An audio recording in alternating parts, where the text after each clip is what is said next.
गायत्री मंत्र का समुच्चारण करेंगे। ओम भूर्भुवः स्वः तत्सवितुर्वरेण्यं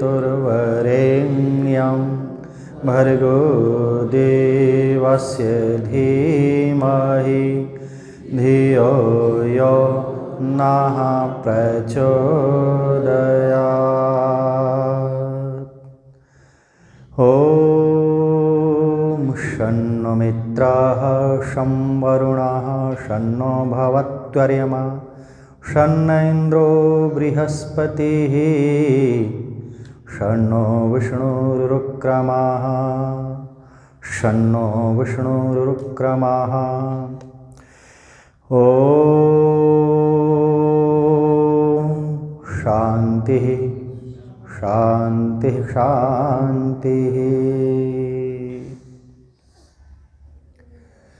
उपस्थित वंदनीय शक्ति भक्ति रूपा मात्र शक्ति आर्यवर भद्र पुरुषों, पिछले रविवार को हमने आपके समक्ष महाभारत की चर्चा की थी और महाभारत में भी यक्ष और युधिष्ठिर के संवाद के विषय में कुछ आपको बताया था। जब पांडव वनवास काट रहे थे तो उन्हें प्यास लगी। युधिष्ठिर ने कहा, हे भीम, जाओ देखो यहाँ पर कोई आसपास में सरोवर होगा। भीम ने देखा कि कुछ पक्षी चहचहा रहे हैं, अनुमान लगाया यहाँ सरोवर होगा। पानी पीने के लिए गया। यक्ष ने कहा, मेरे प्रश्नों को उत्तर दो, तभी तुम इस जलाशय का पानी पी सकते हो। भीम ने कहा, तू कौन रोकने वाला है? नहीं माना तो यक्ष ने अपनी विद्या के द्वारा उसको वहीं पर मूर्छित कर दिया। उसके बाद अर्जुन, नकुल, सहदेव, जल किसी ने भी नहीं पिया। और युधिष्ठिर ने सोचा, मैंने चारों भाइयों को जल के लिए भेजा था लेकिन जल तो कोई भी नहीं लाया। माता और बहनों भद्र पुरुषों, अंत में युधिष्ठिर जी जाते हैं और वह भी जल पीने का प्रयास करते हैं। सरोवर के अंदर से आवाज आती है, हे युधिष्ठिर, पहले मेरे प्रश्नों का उत्तर दो, नहीं तो आपकी भी स्थिति, आपका भी हाल वही होगा जो आपके भाइयों का हुआ है। युधिष्ठिर जी विनीत थे, नम्र थे और विद्वान भी थे, लेकिन दूरदर्शी नहीं थे। बहुत सारे गुण थे। युधिष्ठिर जी हाथ जोड़ करके खड़े हो गए, महाराज कीजिए आप प्रश्न। आए पिछले रविवार को जहाँ से हमने प्रश्न छोड़े थे वहाँ से दो चार प्रश्न फिर से पुनरावृत्ति करते हैं, फिर आगे चलते हैं। युधिष्ठिर जी ने पूछा, हाँ, यक्ष ने पूछा, है युधिष्ठिर, बताओ प्रवास में कौन मित्र होता है? तो युधिष्ठिर ने उत्तर दिया, महाराज, प्रवास में जो यात्री कर रहा होता है प्रदेश में, वह मित्र होता है। क्या कि घर में कौन मित्र होता है? घर में सबसे बड़ी मित्र पत्नी होती है। और फिर कहा, जो मरणासन व्यक्ति है उसका कौन मित्र होता है? उसका दान मित्र होता है। और कहा, बीमार व्यक्ति की मित्र कौन होती है? बीमार व्यक्ति का मित्र या तो औषधि होती है या वैद्य होता है। यहाँ तक हमने आपके सामने क्या की थी? कुछ चर्चा की थी। अब मेरी माता और बहनों भद्र पुरुषों, फिर यक्ष कहते हैं, अभी पानी नहीं पीने दूंगा क्योंकि अभी मेरे प्रश्न समाप्त नहीं हुए हैं। युधिष्ठिर हाथ जोड़ के खड़ा हो गया, महाराज प्यास तो लग रही है, लेकिन जब तक आप प्रश्न करोगे मैं आपके प्रश्न का उत्तर अपनी बुद्धि के अनुसार देता जाऊंगा। अब वहाँ पर प्रश्न किया युधिष्ठिर जी ने, कहा को अतिथि सर्वभूतानां किम स्वित् धर्म सनातनः किम स्वित् अमृतम।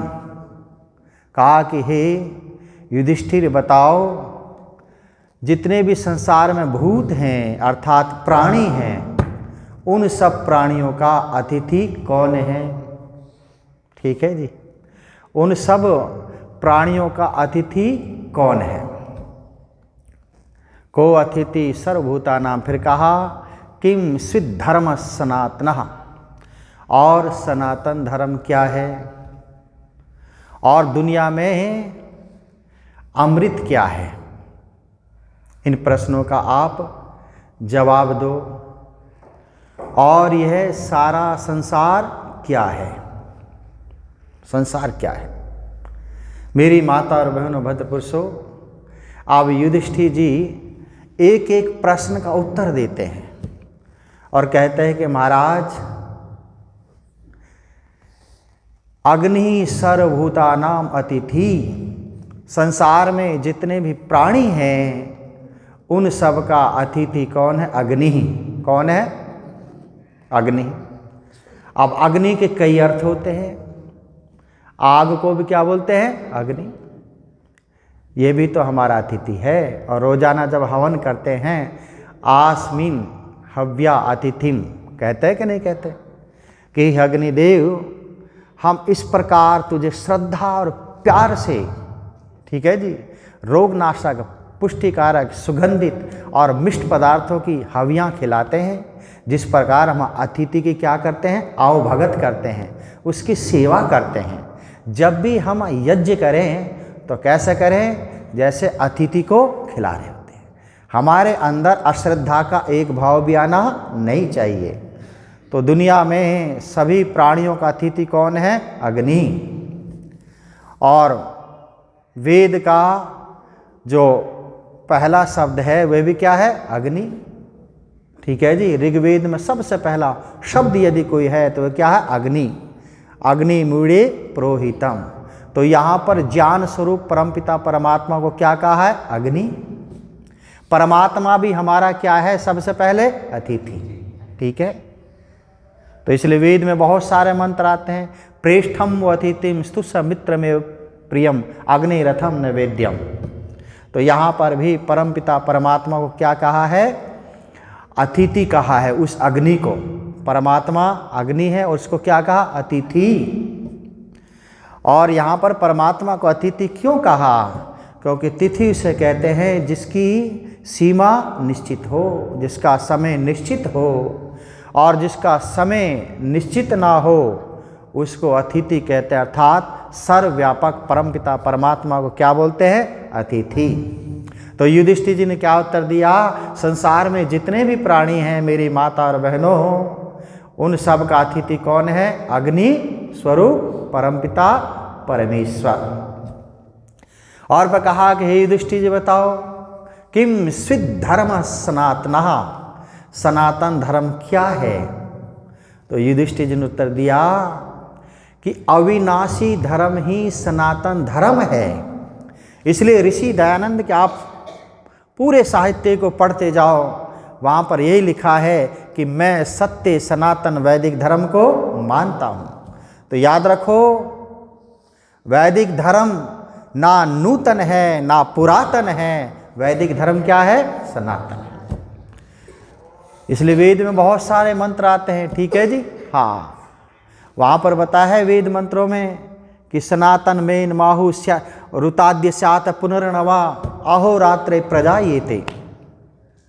कहा कि सनातन धर्म वह धर्म है जैसे दिन के पीछे रात, रात के पीछे दिन। कोई नहीं कहता कि पुराना सवेरा निकल आया, सब कहते हैं नई प्रभात हो गई। अरे सत्य सनातन वैदिक धर्म वह धर्म है जो सृष्टि के आरंभ से और अंत तक जो तर्कपूर्ण उत्तर देना जानता है, जिसमें नवीनपन हमेशा बना रहता है। याद रखना है, उसमें नवीनपन हमेशा बना रहता है। अंधविश्वासों का नाम सनातन धर्म नहीं है। और यदि सनातन धर्म का सुलझा हुआ रूप यदि आपको कहीं देखने को मिलेगा तो वह कहाँ पर मिलेगा? वह आर्य समाज में मिलेगा। इसलिए हमारा जो धर्म है क्या है, ये कभी भी नष्ट नहीं होता। ये वेद रूपी पुस्तक याद रखो, ये कागज नष्ट हो जाएगा, लेकिन जो सत्य सनातन धर्म है वेदों के रूप में, वह ज्ञान परमपिता परमात्मा के यहाँ सदा बना रहता है। इसलिए वेद ज्ञान भी क्या है, अविनाशी। दुनिया में वेद ज्ञान कभी भी नष्ट नहीं होता। तो इसलिए युधिष्ठिर से पूछा कि बताओ सनातन धर्म क्या है, तो हम क्या कहेंगे, अमृत अविनाशी ही सनातन धर्म है, जो कभी नष्ट नहीं होता। और कहा कि हे युधिष्ठिर आगे बताओ, किम स्वित सर्वमिदं जगत, ये सारा संसार क्या है। तो युधिष्ठिर जी उत्तर देते हैं, देखो उन्होंने कहा ये सारा संसार वायु ही सारा संसार है। कितने तत्व होते हैं इस संसार को धारण करने वाले, जिससे सारा संसार बना है। 5 तत्व कितने होते हैं, अग्नि, जल, पृथ्वी और आकाश। तो यहाँ पर युधिष्ठिर जी ने आकाश, वायु को लिया है। ठीक है जी। क्यों? क्योंकि किसी भी तत्व के बिना हमारा जीवन नहीं चल सकता, लेकिन जिस तत्व की सबसे ज़्यादा प्रमुखता है, जिस तत्व के बिना हम क्षण मात्र भी जीवित नहीं रह सकते, और उस तत्व का नाम क्या है, वायु।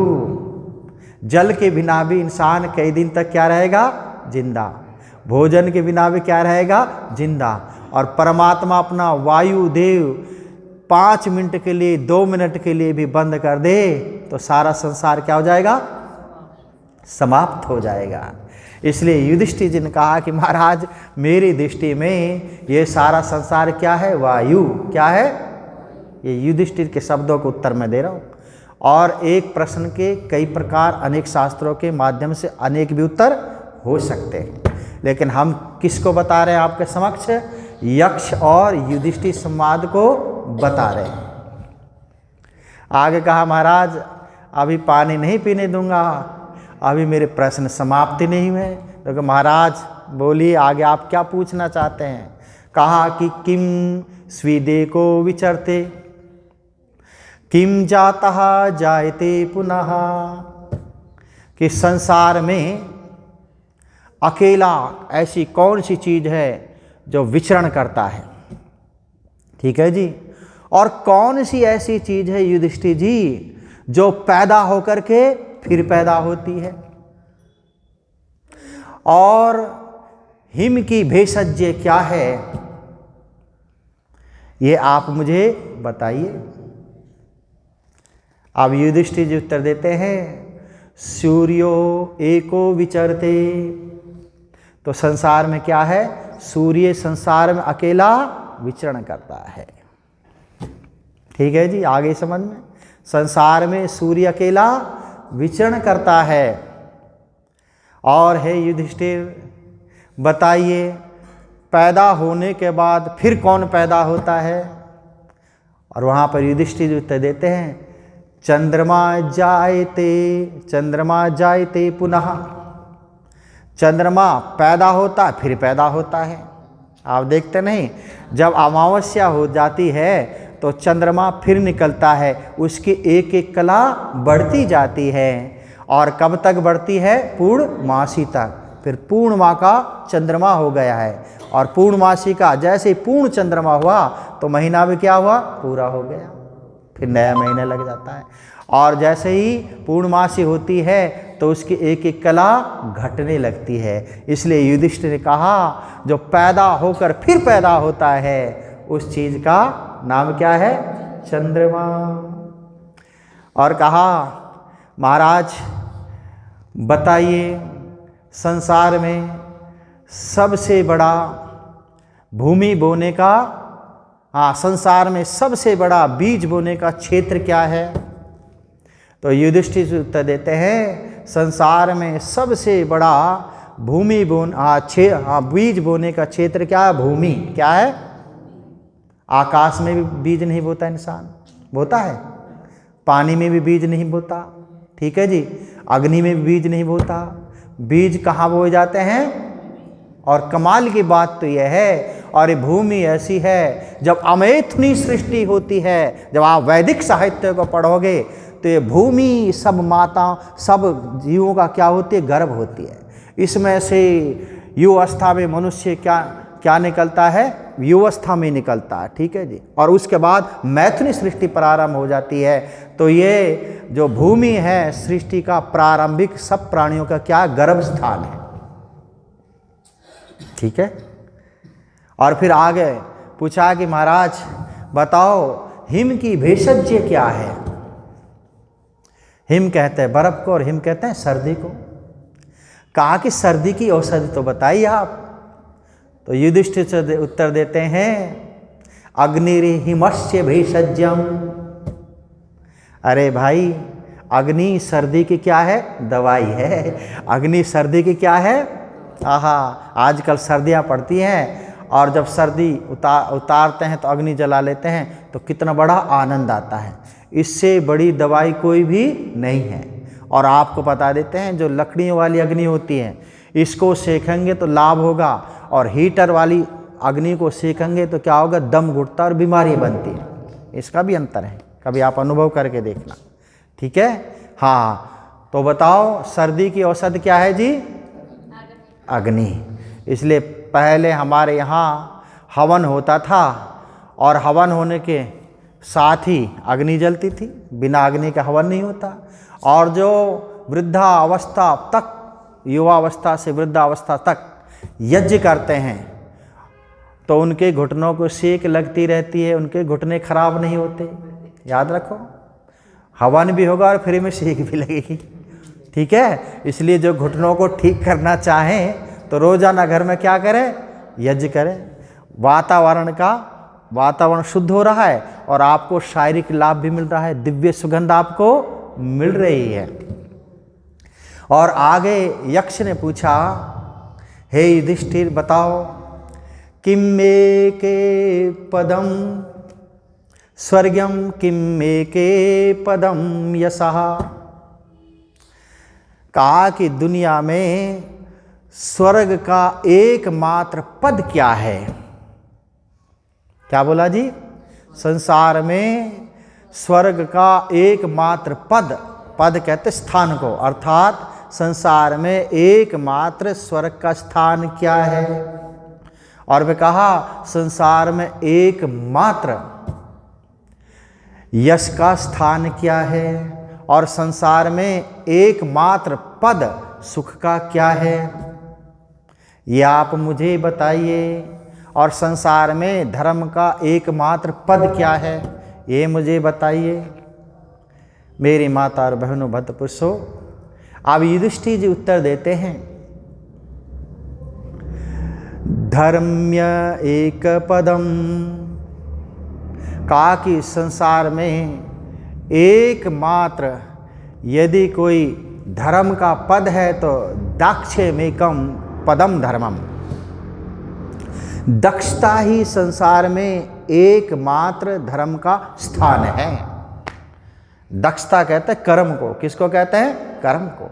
इसलिए जब आप छोटी क्लासों में पढ़ते थे तो विद्यालयों में एक वाक्य लिखा रहता था, कर्म ही धर्म है। जहाँ पर कर्म नहीं होगा वहाँ पर कभी धर्म भी नहीं होगा। इसलिए वेद क्या कहता है, कुर्वन्न वेहि कर्माणि जिजी विशेषतम समाहा एवं त्वयि नान्य थे त्वस्ति ना कर्म लिप्यते नरे। ए मनुष्य, तू 100 साल तक कर्म करते हुए जीने की क्या कर, इच्छा करा। तेरे लिए निठल्ला आलसी प्रमादी बैठे रहना क्या है, इस धरती पर पाप है। तू समाज के ऊपर भार, राष्ट्र के ऊपर भार, परिवार के ऊपर क्या है, भार है। इसलिए क्या निकला कि कर्म ही क्या है, धर्म है।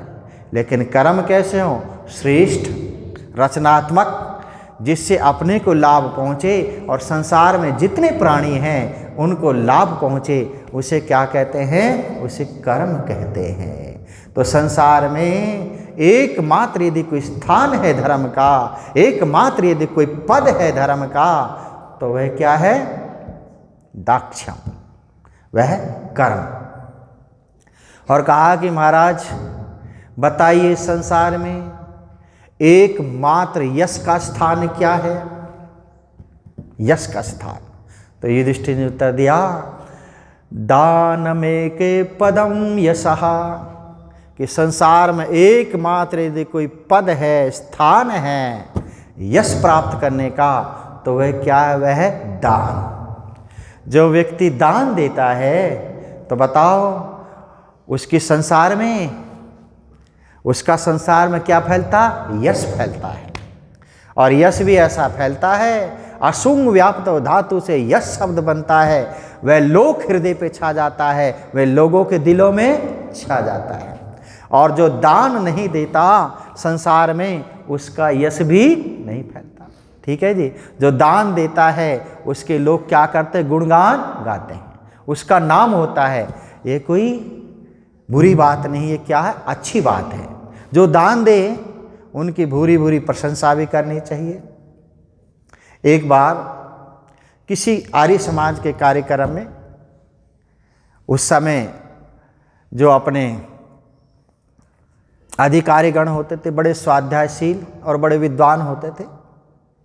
अब जिस व्यक्ति ने दान दिया तो आर्य समाज का मंत्री मंच के माध्यम से उसकी प्रशंसा कर रहा था कि फलाने व्यक्ति ने दान दिया है, और दो चार शब्द उसकी प्रशंसा में कहे। अब एक कंजूस व्यक्ति उस बात को, वो भी बैठा था सभा में, वो भी सुन रहा था। और कंजूस का मतलब है कम है जिसमें जूस, वही है कंजूस। होता कि नहीं?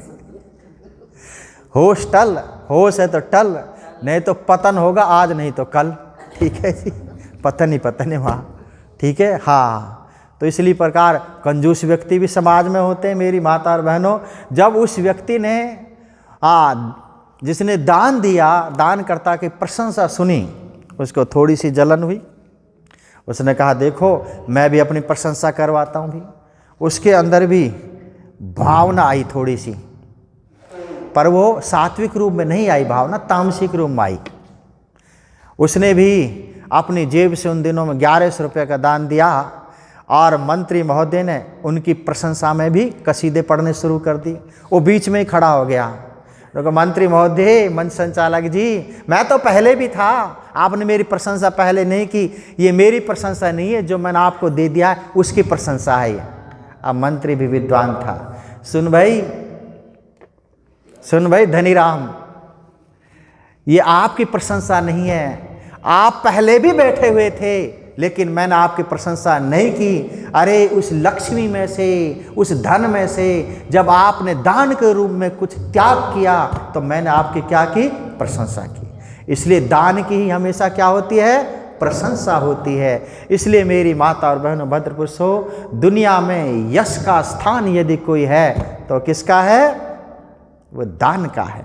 आज हम कर्ण को याद क्यों करते? क्या कहते? दानवीर कर्ण, दानवीर भामाशाह, जिसने युद्ध लड़ने के लिए महाराणा प्रताप को अपने धन के कोष खोल दिए थे, खजाना खोल दिया था। लड़िस दुष्ट अकबर को और परास्त कर, और हल्दी घाटी का युद्ध हुआ, भयंकर युद्ध हुआ। नाको चने चबा देते किसको? अकबर को। तो क्या हुआ जी? दान का मुख्य, हाँ, यश का मुख्य स्थान क्या है? दान। और कहा है युधिष्ठिर बताओ दुनिया में स्वर्ग का मुख्य स्थान क्या है? आहा, जब मैंने इस उत्तर को पढ़ा तो मेरी भी आत्मा गदगद हो गई। ठीक है, युधिष्ठिर उत्तर देते हैं, सत्य में के पदम स्वर्गम, दुनिया में यदि कोई स्वर्ग का मुख्य स्थान है तो वह सत्य। क्या है? क्या है? सत्य। जहाँ पर असत्य है वहाँ पर नरक है, और जहाँ पर सत्य है वहाँ पर क्या है? स्वर्ग है। इसलिए प्रवर देव दयानंद महाराज ने जितनी सत्य की वकालत की है उतनी किसी की वकालत नहीं की। अपने अमर ग्रंथ का नाम क्या लिखा? सत्यार्थ प्रकाश। आर्य समाज के 5 नियमों में सत्य शब्द आता है। ये स्वामी दयानंद की हम पर क्या है? बहुत बड़ी कृपा है। और पता हो संस्कार विधि में क्या लिखते हैं? आहा, वो वाक्य मुझे याद आ रहा है। वह कहते हैं, ने सा सभा यत्र न संति वृद्धा, ये नैचे वृद्धा न वदंती धर्मम। कहा कि वह सभा नहीं जिसमें वृद्ध ना हो, और कहा वे वृद्ध नहीं जो धर्म की बात ना कहते हों, और वह धर्म नहीं जिसमें सत्य ना हो, और वह सत्य नहीं जिसमें छल मिला हो। याद रखो, ऐसी बात पुरजोर की बात यदि कोई कह सकता है तो वह कौन कह सकता है? वो दयानंद कह सकता है। इसलिए दुनिया में यदि कोई एकमात्र पद है स्वर्ग का, एकमात्र यदि कोई स्थान है स्वर्ग का, तो वह क्या है? वह है सत्य। इसलिए जब आप ब्राह्मण ग्रंथों को पढ़ोगे तो वहां पर भी साफ लकीर खींच दी है, और वहां पर कहा सत्यम वै देवाः, सत्यम वै देवाः। कहा अनिर्तम मनुष्यः, जो सत्यपूत लोग होते हैं, जो सत्य की रक्षार्थ कभी भी समझौता नहीं करते, प्राणों की आहुति देते हैं लेकिन सत्य ही बोलते हैं, वो क्या है? वो देव है। और अनिर्तम मनुष्य, और जो झूठ बोलते हैं कष्ट आने पर, वो क्या है? मनुष्य। क्या है? मनुष्य। इसलिए सत्य को अपनाओ तो हमारा जीवन क्या बन जाएगा? स्वर्ग बन जाएगा। अनिर्त में फंसे रहें, झूठ में फंसे रहें, गलत चीज़ों में फंसे रहें तो कभी भी हमें तो याद रखो स्वर्ग की प्राप्ति नहीं होगी। और आगे कहा कि महाराज बताओ दुनिया में सुख का एकमात्र पद क्या है? क्या बोला जी? युधिष्ठिर ने क्या पूछा? सुख का एकमात्र पद, सुख का एकमात्र स्थान क्या है? अब युधिष्ठिर जी उत्तर देते हैं शीलमेकम पदम सुखम। दुनिया में यदि कोई सुख का एकमात्र पद है तो वह शील। क्या है? शील। शील स्वभाव को भी बोलते हैं, और शील आचरण को, चरित्र को भी बोलते हैं। याद रखना, जिनका उत्तम चरित्र है, जिनका उत्तम स्वभाव है, तो याद रखो सबसे बड़ा सुख उन्हीं के पास है। हमारा स्वभाव ऐसा हो, कोई हमें चिढ़ाना चाहे तो फिर भी हम अंदर से आनंदित रहें, हम किसी की चिढ़ाने से ना चिढ़े। ये स्वभाव दयानंद का था। किसका था? याद रखना, ऐसा ये बहुत कम लोग होते हैं जो चिढ़ाने से भी ना चिढ़े। स्वामी दयानंद को लोगों ने चिढ़ाना चाहा। स्वामी दयानंद पार्थिव पूजा नहीं मानते थे। एक पार्थिव पूजा वाले ने स्वामी दयानंद जा रहे थे और बस स्वामी दयानंद को चिढ़ाने के लिए, पता है स्वामी दयानंद से क्या कहा? स्वामी दयानंद से कहा स्वामी जी आप मुझे अपना कमंडलू दे दो, मैं जल चढ़ाऊंगा किसी देवता पर। स्वामी जी ने कहा कि भाई अपने ही कमंडलू से चढ़ा लो। क्योंकि स्वामी जी मेरे पास कमंडलू होता तो आपसे क्यों मांगता? तो स्वामी जी को चिढ़ाना आया तो स्वामी दयानंद पता क्या कहता है? भगवान ने मुंह तो दिया है, मुंह में पानी भर लो और कुल्ला कर दो, जल चढ़ जाएगा। आया चिढ़ाने स्वामी दयानंद को और चिढ़ करके स्वयं चला गया। इसलिए हमारा स्वभाव कैसा हो? टिकाऊ हो। ठीक है जी। तो इसलिए दुनिया में सुख का मुख्य पद, सुख का मुख्य स्थान क्या है? शील। क्या है? शील। आगे कहा यक्ष ने, हे युधिष्ठिर अभी मेरे प्रश्न समाप्त नहीं हुए हैं, अभी आपको मैं जल पीने नहीं दूंगा। खड़ा हो गया, महाराज पूछिए। और आगे पूछा मेरी माता और बहनों, हे युधिष्ठिर बताओ दुनिया में इंसान की देवकृत एकमात्र सखा कौन है? किम स्विद मनुष्य से आत्मा, और मनुष्य की आत्मा क्या है? कितने प्रश्न हो गए? 2। मनुष्य की आत्मा, जब यहां पर युधिष्ठिर ने बहुत अच्छा उत्तर दिया, वो कहते हैं पुत्रः मनुष्य से आत्मा। मनुष्य की आत्मा यदि कोई है तो वह उसका पुत्र है। यदि आत्मा से भी ज़्यादा प्रेम, ज़्यादा त्याग इंसान करता है तो किसके लिए करता है? पुत्र के लिए करता है। करता है कि नहीं करता? इसलिए वेदों में मंत्र आते हैं, हे पुत्र तू 100 साल तक जीता रहे और मेरे से पूर्व मत मर, तू मेरी क्या है? आत्मा है। तो मनुष्य की आत्मा क्या है? पुत्र। और कहा कि इंसान की सबसे बड़ी देवकृत सखा कौन है?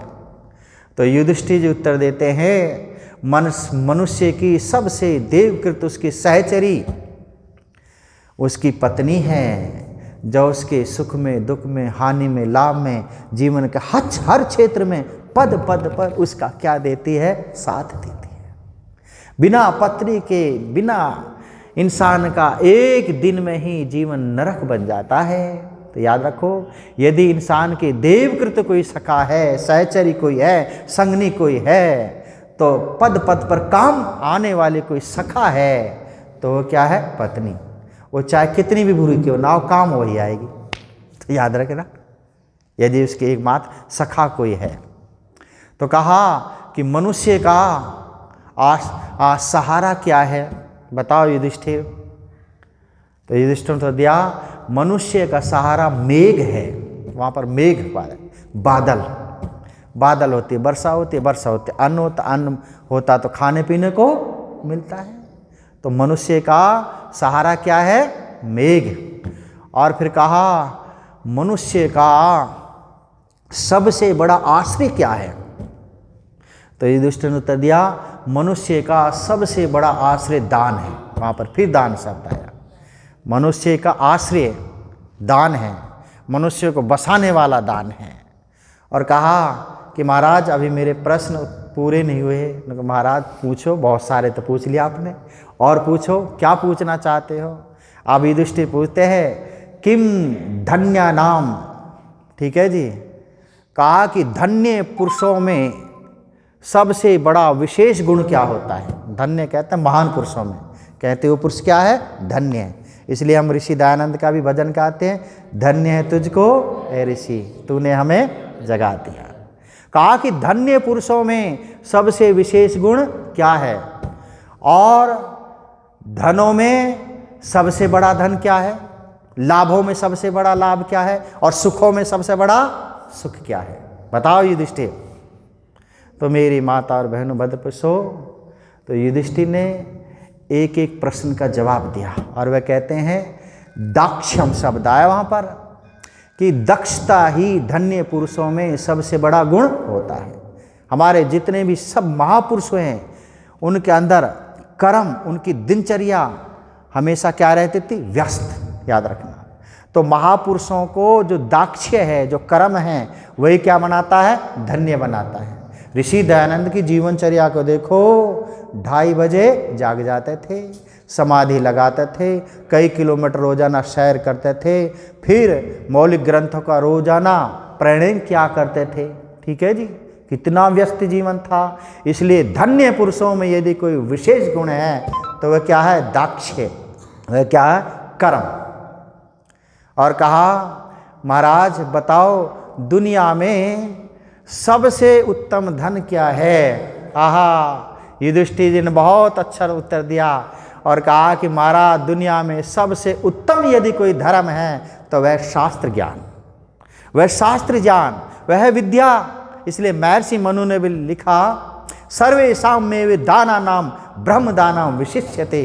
दुनिया में यदि कोई सबसे महत्वपूर्ण दान है तो वह क्या है? वह विद्या का दान है। हमारे यहाँ विद्या को, और विद्या में भी किसको महत्व दिया? वेद विद्या को। आज वेद विद्या से हम दूर जा रहे हैं। तो स्वामी दयानंद ने क्या कहा? वेदों की ओर लौटो। तो शास्त्र ज्ञान सभी धनों में क्या है? उत्तम है। आहा, उन जीवों के बहुत अच्छे कर्म होते हैं जिन्हें अच्छा गुरु और वेदों का स्वाध्याय करने को मिल जाए। विश्वामित्र जी बहुत लंबे काल पर्यंत जिए थे। ठीक है जी। और वे भगवान से यही प्रार्थना करते थे कि हे परमात्मा, 300 साल की लंबी आयु को प्राप्त किया, यदि मुझे फिर मनुष्य का जन्म मिले तो मुझे वेद ही पढ़ने को मिले। क्या मिले? वेद। 300 साल तक जो वेद पढ़ता रहा। और फिर कहा लाभों में सबसे उत्तम लाभ क्या है? लोग तो किस लाभ को मानते हैं जो उत्तम? धन के। युधिष्ठिर ने उत्तर दिया लाभों में यदि सबसे उत्तम लाभ है तो वह आरोग्य लाभ है। याद रखना, यह स्वास्थ्य है। ठीक है, हाँ, आपके पास बहुत पैसा भरा हुआ है, ठीक है, लेकिन स्वास्थ्य ठीक नहीं है तो किसके लिए? वो तो डॉक्टरों के लिए भर रखा है।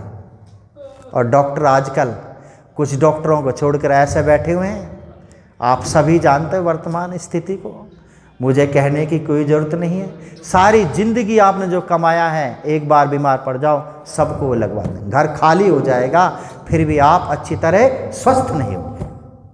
तो दुनिया में लाभों में सबसे बड़ा लाभ क्या है? बोले जी, आरोग्य लाभ। और फिर कहा महाराज बताइए दुनिया में सबसे बड़ा सुख क्या है? तो वहाँ पर शब्द आया दुनिया में सबसे बड़ा सुख तुष्टि है, सबसे बड़ा सुख संतोष है। इसलिए योग दर्शन में कहा संतोषात् अनुत्तमम सुख लाभा। संतोष से बड़ा कोई दुनिया में सुख लाभ नहीं है। जब इंसान वेदोक्त परमेश्वर की आज्ञाओं का पालन करके पूर्ण पुरुषार्थ करता है और उस पुरुषार्थ करने के उपरांत जो उसे मिलता है वह परमात्मा का धन्यवाद करता है, उसे कहते हैं तुष्टि, उसे कहते हैं संतोष। आलसी और प्रमादी को संतोष नहीं कहा है। इसलिए साधारण भाषा में भी कहते हैं कि नहीं कहते हैं? पहला सुख निरोगी काया, दूजा सुख घर में हो माया, तीजा सुख घर में हो सुपात्र नारी, और चौथा सुख पुत्र बने अधिकारी। तो इसलिए स्वास्थ्य की अवहेलना न करना। इसी स्वास्थ्य के उत्तम होने से आत्मा उत्तम होगी। आत्मा में जो ज्ञान होगा तो उसी के माध्यम से आपको परमात्मा रूपी अमृत तत्व की क्या होगी? प्राप्ति होगी। और यदि आपने स्वास्थ्य की अवहेलना की तो फिर दुनिया में कुछ भी मिलने वाला नहीं है। आगे युधिष्ठिर ने पूछा, आगे यक्ष ने पूछा, हे युधिष्ठिर अभी भाई जल नहीं पीने दूंगा, अभी तो मेरे और प्रश्नों का उत्तर दीजिए। उन्होंने कहा महाराज कीजिए। आगे यक्ष ने कहा हे युधिष्ठिर बताओ राष्ट्र कब मरता है? ठीक है, और मरा हुआ व्यक्ति कौन है? युधिष्ठिर ने उत्तर दिया महाराज जब राष्ट्र में राजा नहीं होता, अराजकता फैल जाती है, तब राष्ट्र मरा हुआ समझो। याद रखो, बिना राजा के राष्ट्र कभी भी चलता नहीं है। और कहा महाराज बताइए मरा हुआ कौन है? कहा मृतः दरिद्री। दरिद्र व्यक्ति मरा हुआ है, ना वो पेट की आग को शांत कर सकता है, ना अच्छा पहन सकता है, ना खा सकता है, ना सम्मान प्राप्त कर सकता है।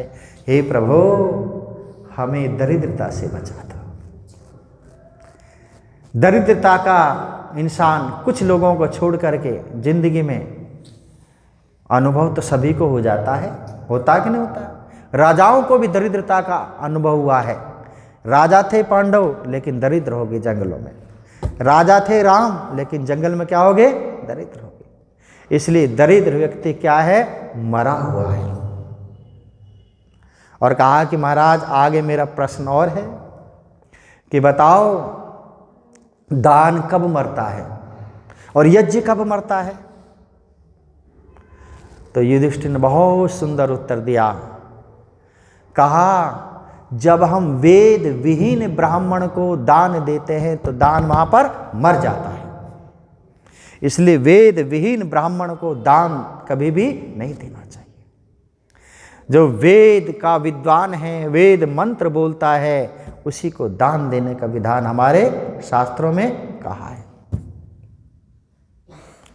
और महाराज बताइए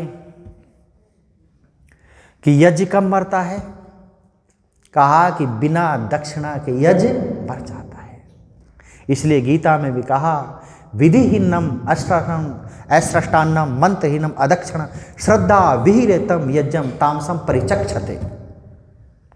जो यज्ञ विधिहीन किया जाए, विहीनम अस्रष्टान्नम, जिसमें उत्तम अन्नों का प्रयोग ना हो, मंत्रहीनम, जिसमें वेद के मंत्र ना बोले जाते हो, अदक्षिणम, जहाँ पर दक्षिणा न दी जाती हो।